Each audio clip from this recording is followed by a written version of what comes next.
our, new world order forces, at work. Absolutely. And I have no connection to those whatsoever, and it's not always necessarily a bad thing, but could be bad, but it's not. I wouldn't say that alone is always going to be bad, but again, my idea is just to, put one of these in someone's hand and say, look at this, and say, what does that make you think? Yeah. And is that, obviously the goal of anyone in a business is to, is to make money, but as an artist, whether it be through the parody quarters or through Amero or things like that, is that an outlet for you to kind of, just as an artist make a statement and to have people think? And that's obviously something that's very important. Is that very important to you? And was that your goal setting out with these coins? Yeah, it may seem a little odd, but the Amero coins, my goal on that was, when I started out, I really wanted to thinking myself like a coin collector, Right.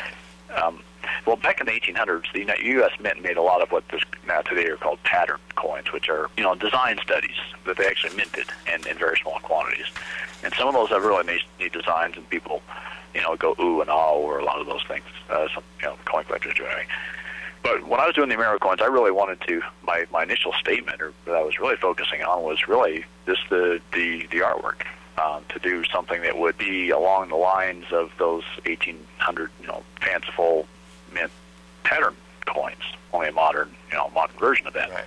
And so that was really my main focus. And these other things were just sort of ancillary. In fact, I had sculpted that seated Liberty figure, and it wasn't only until a few months after I had sculpted it, that I came up with the conclusion to use that on an Amero coin.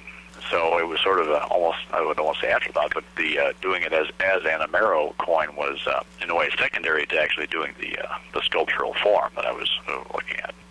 Yeah, speaking of which, but it just kind of flowed from that. That's the way that's the way I do things. I start with something, anything, and it all just kind of grows from that.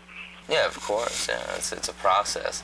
And where it ends up, a lot of times, is not necessarily where I expected. Well, speaking of that, I noticed you were talking earlier about doing on your original Sacagawea proposal, the eagle flying in front of the sun. I noticed on your Apollo coin there is that same imagery. Yeah, right. Yeah, in fact, that's right. It came from that initially, and just continued it through. It seemed the same design seemed to work well with the Sacagawea theme. It almost has sort of a Native American look to it in a way, and so I just sort of I liked it, so I kept it around for actually all three. The Bessie Coleman one I did also had that.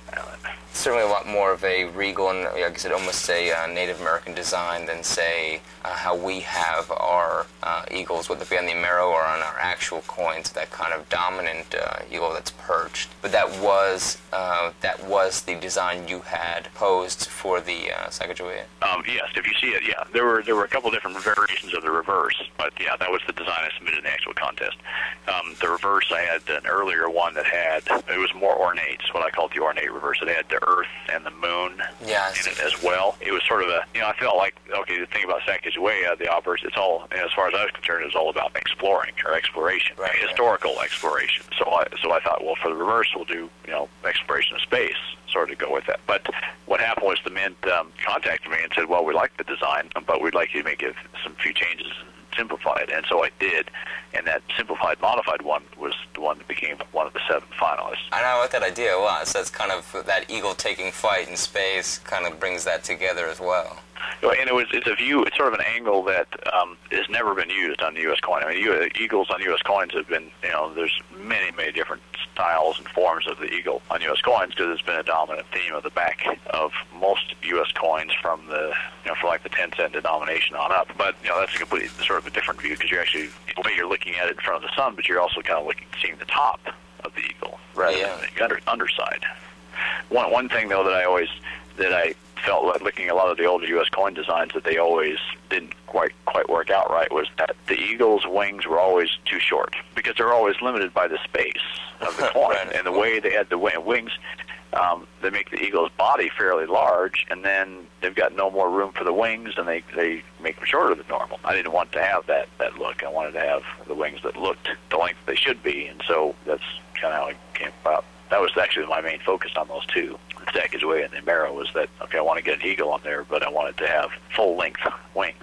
Yeah, I've never seen a full wingspan, and certainly, going from edge to edge like that. And I guess that comes down to, that's probably the idea is, they want to have that large body because it's certainly a symbol of strength for us, but I think actually... Right, and in a lot of the earlier U.S. coins, they would put a shield. Like they would show the eagle kind of standing upright with its wings spread pointing upwards on a lot of the coins, and they would have a shield on the eagle's breast, and of course they can't make it too small. They have to make that part of the eagle bigger. So, a lot of the thing about making coins is you have to consider, well, you're working in an area that's, an inch across, a lot of the time, or sometimes less, and you got to make the designs on a small coin have to be somewhat stylized so you can be able to see what they are. Really realistically proportioned. When you get to a small coin like that, a lot of the things would drop out. Just a little bit of polishing on the die, and all of a sudden you've lost, your eagle's beak, or who knows, whatever else. Well, let me ask you, kind of going from the little bit of controversy that you kind of kicked up with the Amero. I saw something on your site where there was a controversy about a Freedom Tower coin. Well, I was I was contracted to do some artwork for this outfit called National Collectors Mint, and they came up with this idea of this Freedom Tower coin that they wanted to do. And so so I was contracted to do some artwork, and they just wanted to make my task was to make a coinable image of the New York skyline before and after about the way the coin is marketed, because they were doing a television and newspaper type of advertising. So I remember those ads.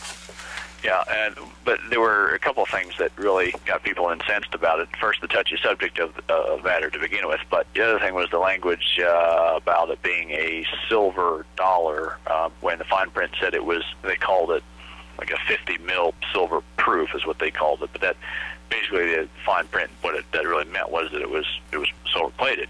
And supposedly they said, well, it was made with silver that was recovered from the World Trade Center. And well, that's certainly possible, but it was not created from silver. It was from the World Trade Center. It was created with silver from the World Trade Center, which means that small amount of silver from the World Trade Center could have been mixed in with a larger batch of silver and used to make plating for the coins. But the thing that really got them in trouble, I think, was that they called it a government issue legal tender silver dollar, and they had a deal with some guy in the government from the Northern Mariana Islands to allow them to make this a Northern Mariana Islands legal tender dollar coin, so that their idea was they could call it legal tender. Well, this particular official from Northern Mariana Islands either didn't understand the law or was just trying to pocket some money. But the law of the Northern Mariana Islands is a protector of the United States, and they're not allowed to have their own currency. So what really got them in trouble is they were trying to pass this thing off as a government-issued silver dollar when that was not possibly the case. I think as far as the public was concerned, they complained about it. The public in general probably complained about it because they felt, okay, here's a company trying to cash in on the tragedy, and also they're making this coin that the fine print, you study the fine print, you see that it's not really solid silver. But I think, and the government was most disliking it because of the currency, purported legal tender currency status of the thing. Your involvement was simply, it was as a contracted, commissioned designer. Well, yeah. In fact, I didn't even mint the coin. I was, and I did get some hate mail from that. And I don't like having to do this, but I had to kind of try and explain to people. Well, yeah, I was contracted by this National Collectors Mint to do artwork on various coin projects, and I had done a few artwork pieces that were rather innocuous, pieces, and then they come along and say, well, you're under contract to do artwork, you need to do this, we want you to do this Freedom Tower thing, just do a skyline, New York skyline before and after. So I did those, and I sent the renderings to them, and that was my last of my involvement in it. They went about getting it minted. They contacted someone else to actually do the engraving, the sculpting, and the engraving, and the actual minting of it. I had no part of that, and I had nothing to do with the advertising. In fact, I even told them. I told them after I saw their ad, I said, you might want to think about changing the way you're going about this, because I don't think it's going to fly.